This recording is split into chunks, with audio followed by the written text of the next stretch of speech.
priesthood is regarded as a noble vocation. Priests are so close to God that sometimes we forget that they're people too, just like the rest of us. And like every person on earth, we all have our flaws, and as the people on this list will show, some of those are much worse than others. These are the top 5 most sinful priests. Number 5. Reverend Mike Tabb. Former Navy chaplain Reverend Mike Tabb and his family moved from Camp Lejeune, North Carolina to Troup, Texas, where the small town of 1,900 people welcomed them with open arms.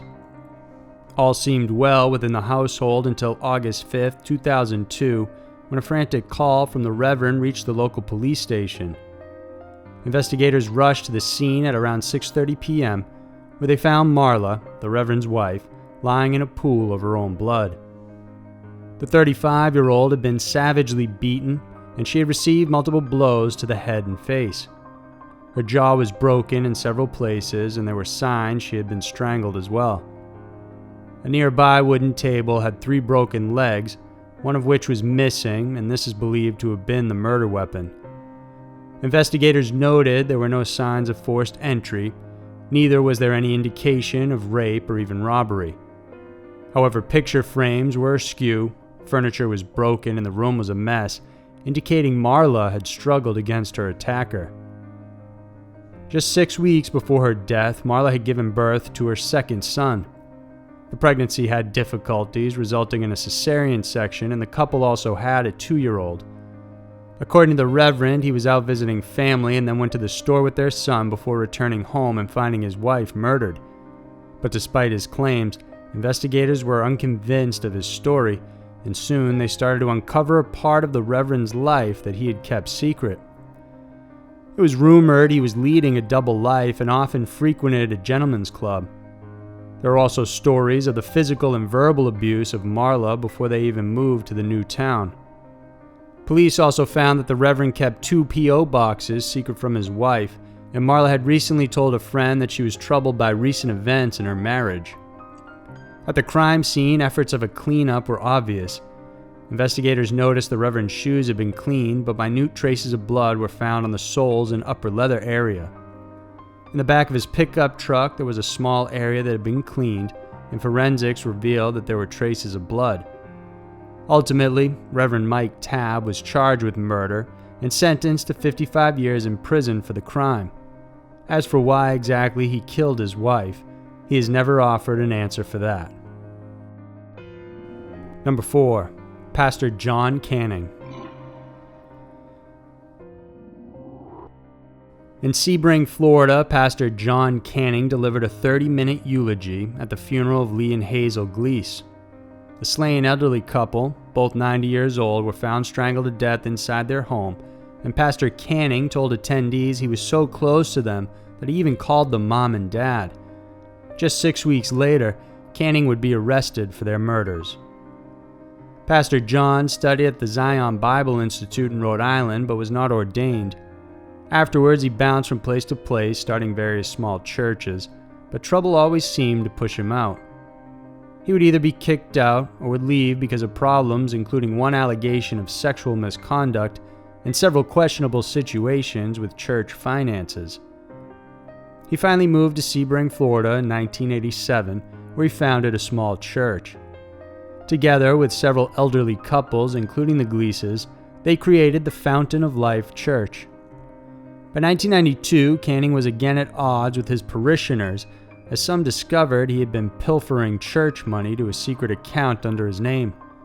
As a result, half of his parishioners left the church.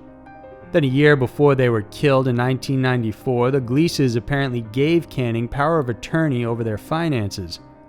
Soon they found out that he was stealing their savings money and likely confronted him. Hazel and Leo were killed on January 2, 1995 from multiple blunt force trauma wounds. Both were struck by a walking cane before being strangled. It was Canning who had discovered the bodies and reported it to the police, but from the outset, he was considered a suspect by investigators after suspiciously waiting an entire day before reporting the crime. He told detectives he panicked and got fearful, so he took a while before letting them know about it. Police found this to be an obvious red flag and discovered that after he supposedly found the bodies, he then went to his church to clean up, took his wife to the beach for the day, and then had dinner before reporting the deaths. Police searched a trash pile at a construction site close to Canning's church and found items belonging to the Gleeses. They also discovered a broken wristwatch in the Gleeses' home with blood on it. Eventually, Canning was linked to the Gleeses' deaths and arrested. In 1993, the pastor was found guilty on 2 counts of murder and sentenced to life in prison without the possibility of parole. Number 3. Father Gerald Ridsdale. Born in Western Victoria, Australia, Father Ridsdale first took his vows into the priesthood at St. Patrick's Cathedral in 1961. In the first year of his services, the church already received complaints about his behavior, but somehow they never did anything about it. He was proclaimed chaplain of St. Aloysius Primary School, an all-boys boarding school in 1971, and from there his sexual misconduct only escalated. Initially, the Archdiocese of Ballarat had denied knowing about Ridsdale's misconduct, but later investigations revealed that they had known about it earlier and for some reason protected the priest by moving him to different appointments instead. For 32 years, the priest was shielded by the Catholic Church and left to go on with his crimes. The first time the priest was convicted of child abuse was in 1993. A famous photo of him accompanied by Archbishop George Pell caused a public uproar, as it signaled that instead of siding with the victims, it was clear they were protecting a sadistic priest. Since the image of the two was released, more victims have stepped forward, speaking out about their own assaults. For several decades, Ridsdale has been repeatedly brought back to court, starting in 1993, then in 94, 2006, 2014, and in 2017, each time facing new charges. In 1993, it involved indecent assault on 9 boys, ages 12 to 16. He pleaded guilty and was sentenced to 12 months in jail. Then in 94, with more victims stepping forward, he was summoned again and charged with the indecent assault of 20 boys, ages 9 to 15, and one 11-year-old girl. He was jailed for 18 years with the possibility of parole after 15. Then in 2006, he was again charged with incidents that involved 10 boys, the youngest for these of which was 6 years old.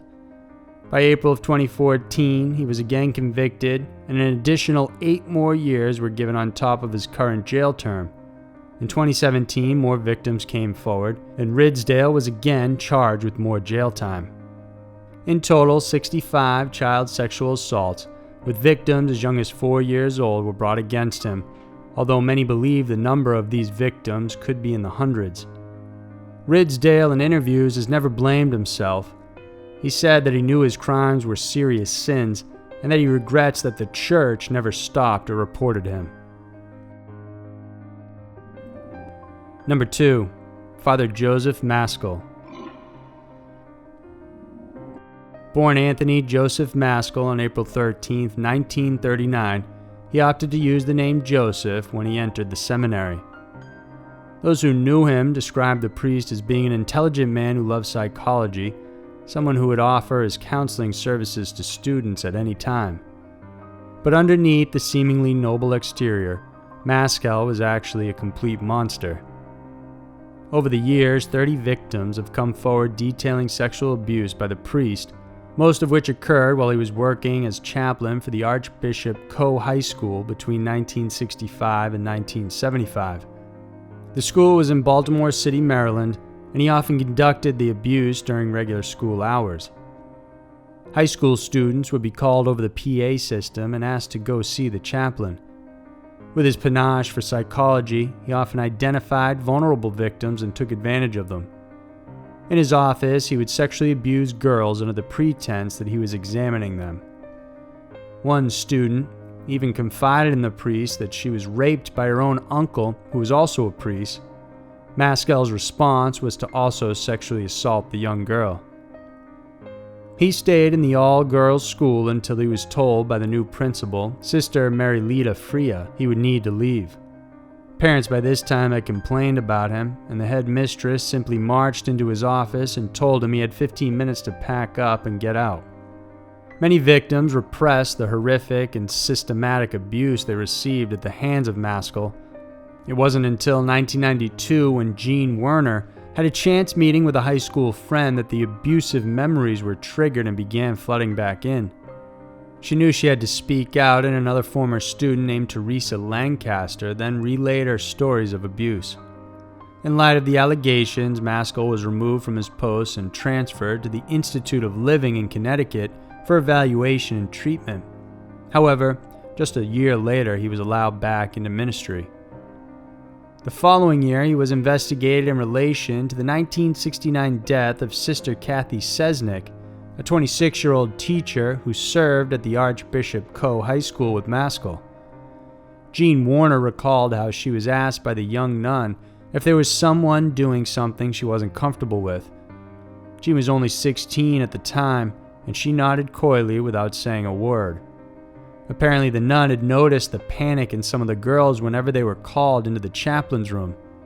However, months later, Sister Sesnick would be found murdered, and today her death still remains unsolved. After Maskel was questioned about the murder and another allegation involving photos of half-nude girls, he resigned as pastor and said he would seek inpatient treatment because of the stress from the lawsuit and allegations. But the lawsuit was eventually thrown out over a technicality.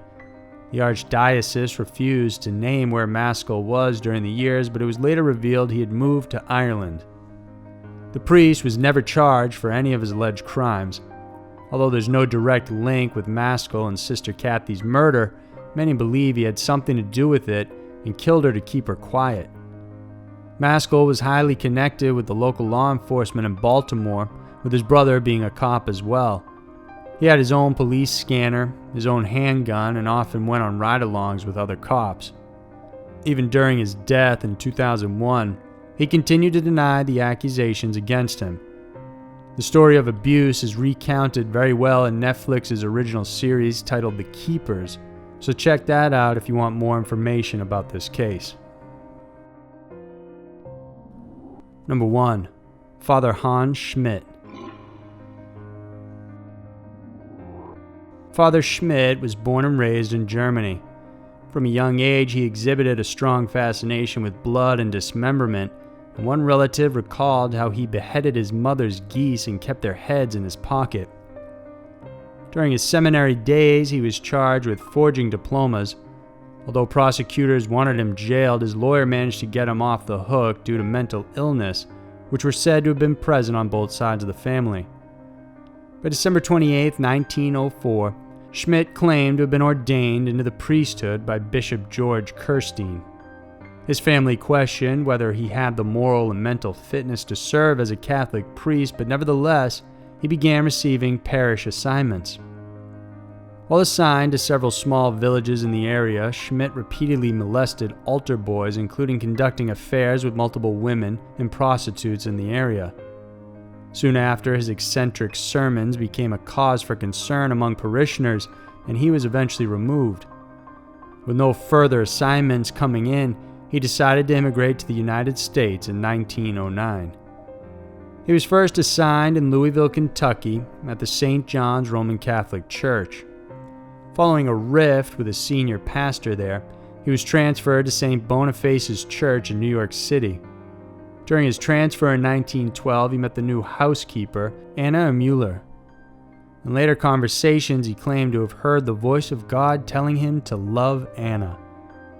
While initially she shied away from his advances, she eventually succumbed, and the two began an illicit affair. When the church discovered Schmitt's and Anna's relationship, the priest was transferred to St. Joseph's Church in West Harlem in an attempt to quell the relationship. But the two continued seeing each other, and later on it was revealed that Schmitt himself presided over their marriage. During this time, he mentioned to Anna that while at the altar, he had received word from God telling him to sacrifice her. She saw it as nothing more than a joke, and she called him crazy, and soon after that, Anna became pregnant. On September 2nd, 1913, Schmitt went into the apartment they rented while posing as a married couple. In there, he killed Anna by slashing her throat, and then he drank her blood. He had intercourse with her while she was bleeding to death, and afterwards dismembered her body and threw the parts into the East River. Schmitt then went back and put up Mass and Holy Communion as if nothing had happened, but the body parts would surface and it would lead police right back to him. When authorities arrived at the church's doorstep, Schmitt readily confessed about the crime and detailed everything that he had done. The trial that followed became a media circus. The first trial resulted in a hung jury because they couldn't decide whether he was insane or not. The second trial proclaimed him guilty, and he was sentenced to the electric chair. He is suspected to have murdered a 9-year-old girl at St. John's Church while he was in Louisville, Kentucky. She had been burned and dismembered. He also is believed to have murdered people in Germany, but he never confessed to any of those because on February 18, 1916, at the age of 35, his execution was carried out. So there were the top 5 most sinful priests. Priests are the pillars of Christianity and deemed to be people of God. While many of them may mean well, sometimes they let ones in that commit heinous and atrocious acts, all while hiding behind the power of their status. If you like this video, then remember to subscribe to our channel because each week we have new videos coming out that we know you'll want to check out. Thanks for watching, and we'll see you next week.